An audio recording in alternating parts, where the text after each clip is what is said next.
കൂടുതൽ വാർത്തകളും വീഡിയോകളും കാണാൻ ഈ ചാനൽ സബ്സ്ക്രൈബ് ചെയ്യുക. കൂടെ ബെൽ ബട്ടൺ അമർത്തുക. ഇന്നത്തെ എൻ്റെ ജ്യോതിഷ വിഷയത്തിലേക്ക് എല്ലാവർക്കും സ്വാഗതം. ഇന്ന് ഞാൻ പറയുന്ന ഒരു കാര്യം, ഈശ്വരവിശ്വാസമുള്ള ഒരു ഹിന്ദു കുടുംബത്തിൽ അത്യാവശ്യം ഉണ്ടാകേണ്ട ചില സാധനങ്ങളുണ്ട്. എന്തൊക്കെ സാധനങ്ങളാണ് ഒരു ഹിന്ദുക്കളുടെ വീട്ടിൽ വേണ്ടത്? നിലവിളക്ക് ഇല്ലേ? ഒരു നിലവിളക്ക് അത്യാവശ്യം ഒരു ഹിന്ദുവിൻ്റെ വീട്ടിൽ വേണം. ഒരു നിലവിളക്ക് അത്യാവശ്യമാണ്. അത് താഴെ വെറും നിലത്ത് വെക്കരുത്. ഒരു പീഠത്തിലോ അല്ലെങ്കിൽ ഒരു തളികയിൽ വെക്കാം.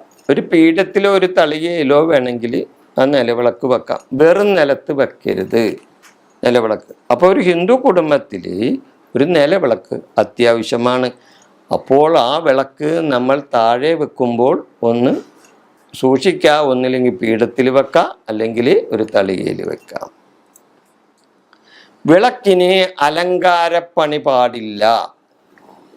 ആ നമ്മുടെ വീട്ടിലുള്ള നിലവിളക്കിന്, അത് മറ്റേ വിളക്ക് അലങ്കാര വിളക്കാണ്, അത് പോട്ടെ. നമ്മൾ നിത്യം ദീപാരാധന സമയത്തോ അല്ലെങ്കിൽ വെളുപ്പിനോ ഒക്കെ ദീപം തെളിയിക്കുന്ന ആ നിലവിളക്കിൽ അലങ്കാരപ്പണികൾ പാടില്ലാത്ത വിളക്കായിരിക്കണം. വീടിൻ്റെ കിഴക്ക് വശത്ത് തുളസിത്തറ ഉണ്ടായിരുന്നാൽ വളരെ നല്ലതാണ്. വീടിൻ്റെ കിഴക്ക് വശത്ത് തുളസിത്തറ ഉണ്ടായിരുന്നത്. അപ്പോൾ വിളക്ക് വേണം, പീഠം വേണം, അല്ലെങ്കിൽ തളിക വേണം, പിന്നെ തുളസിത്തറ വേണം ഒരു ഹിന്ദു കുടുംബത്തിൽ. ഇപ്പോൾ തുളസിത്തറയൊക്കെ ഇപ്പോൾ ഫ്ലാറ്റിൽ താമസിക്കുന്നവർക്ക് തുളസിത്തറ കെട്ടാനതൊക്കെ പറ്റുമോ? പറ്റില്ലല്ലോ. അപ്പോൾ ആചാരങ്ങൾക്കെല്ലാം ചില കാലങ്ങളിൽ ചില മാറ്റങ്ങൾ ഉണ്ടാവും. അപ്പോൾ അതനുസരിച്ച് നമ്മളും മാറും ഇല്ലേ? അപ്പോൾ എന്നിരുന്നാലും തുളസിത്തറ ഇല്ലെങ്കിലും മറ്റു കാര്യങ്ങൾ ഉണ്ടാവുമല്ലോ. ഫ്ലാറ്റിൽ താമസിക്കുന്നവനാണെങ്കിലും നിലവിളക്കോ തളികയോ പീഠമോ വെക്കാമല്ലോ, അത് കുഴപ്പമില്ല. പിന്നെ എന്തെല്ലാം സാധനമാണ് ഒരു കുടുംബത്തിൽ വേണ്ടത്? ഹിന്ദു കുടുംബത്തിൽ രാമായണം എന്ന ബുക്ക് അത്യാവശ്യമാണ്. രാമായണം വേണം, മഹാഭാരതം വേണം, ഭാഗവതം വേണം, ദേവി മഹാത്മ്യം എന്ന പുസ്തകവും വേണം. ഇത് അത്യാവശ്യം ഒരു ഹിന്ദു കുടുംബത്തിൽ വേണ്ട സാധനം. അതായത് രാമായണം, ഒരു കുടുംബത്തിൽ ഒരു രാമായണം ഉണ്ടാകണം, മഹാഭാരതം ഉണ്ടാകണം, ഭാഗവതം ഉണ്ടാകണം, ദേവി മഹാത്മ്യം ഉണ്ടായിരിക്കണം. ഇത് വെറുതെ മേടിച്ച് അലമാരിക്കകത്ത് വെച്ചിട്ട് കാര്യമില്ല. വല്ലപ്പോഴെങ്കിലും അതെടുത്തൊന്നൊന്ന് വായിക്കണം ഇല്ലേ? ഇപ്പം രാമായണം വായിക്കണത് ഇപ്പം കർക്കിടക മാസത്തിലാണ് കൂടുതലും ഇല്ലേ ആൾക്കാർ.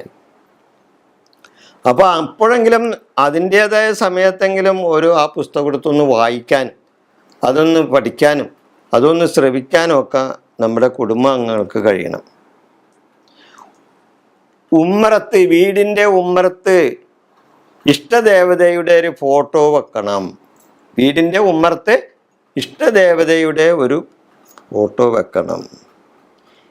കിണ്ടി മൊന്ത, കുളി കഴിഞ്ഞാൽ തൊടാനുള്ള ചന്ദനം, ഭസ്മം, കുങ്കുമം ഇവ ശുദ്ധമായ സ്ഥലത്ത് വെച്ചിരിക്കണം. അതായത് കുളി കഴിഞ്ഞ് വന്നാൽ നമുക്ക് തൊടാനുള്ള കിണ്ടി മൊന്ത, അത് നമ്മൾ പുറത്ത് കിണ്ടിയിൽ വെള്ളം വെക്കണ വാതൊക്കെ എന്ന് പറയുന്നത് നമ്മൾ പുറത്ത് പോയി വരുമ്പോൾ നമ്മുടെ കൈകാലിൽ കഴുകി അകത്തേക്ക് കയറുന്നതിന് വേണ്ടിയാണ് കൂടുതലും. പിന്നെ മറ്റ് ആവശ്യങ്ങൾക്ക് വേണ്ടി കിണ്ടിയിൽ വെള്ളം വെക്കാം ഇല്ലേ, അല്ലെ മൊന്തയിൽ വെക്കാം. അപ്പോൾ കുളി കഴിഞ്ഞാൽ തൊടാനുള്ള ചന്ദനം അത് ആവശ്യമാണ്, ഭസ്മം ആവശ്യമാണ്, കുങ്കുമം ആവശ്യമാണ്. ഇതെല്ലാം ഇവ ശുദ്ധമായ സ്ഥലത്ത് തന്നെ വെച്ചിരിക്കണം. അല്ലാണ്ട് മത്സ്യം പാകം ചെയ്യണ അടുക്കളയിൽ കൊണ്ടുവന്നല്ല വെക്കേണ്ട സ്ഥലത്ത് തന്നെ അത് വെച്ചിരിക്കണം. ഈശ്വരഭജനം നടത്തുമ്പോൾ ഇരിക്കാനുള്ള ഒരു പുൽപ്പായ ഉണ്ടായിരിക്കണം. നമ്മൾ സന്ധ്യാനാമം ചൊല്ലുമ്പോൾ വീട്ടിൽ ആ സന്ധ്യാനാമം ചൊല്ലുമ്പോൾ ഇരുന്ന് ചൊല്ലാനുള്ള ഒരു പുൽപ്പായം എങ്കിലും നമ്മുടെ ഹിന്ദു കുടുംബത്തിൽ ഉണ്ടായിരിക്കണം. ഇത്രയും കുറച്ച് സാധനങ്ങളെങ്കിലും ഒരു ഈശ്വരവിശ്വാസമുള്ള ഹിന്ദു കുടുംബത്തിൽ ഉണ്ടായിരിക്കണം. ഇതാണ് എനിക്ക് എപ്പിസോഡിൽ നിങ്ങളോട് പറയാനുണ്ട്.